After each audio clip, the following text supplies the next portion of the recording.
យើងចាត់ក្រូចឆ្មាធ្វើទឹកត្រី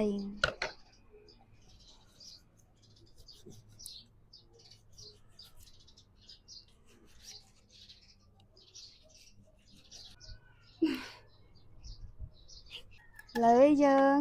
បុកទឹកត្រីនេះគឺជាម្ទេសនិងខ្ទឹមឥឡូវយើងចាក់ចូលក្បាលមក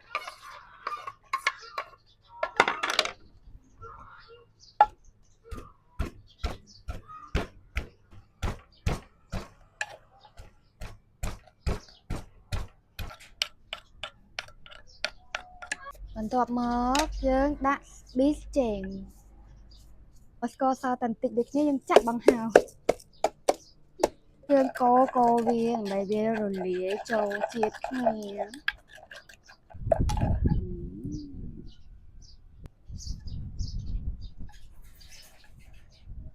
ហើយយើងដាក់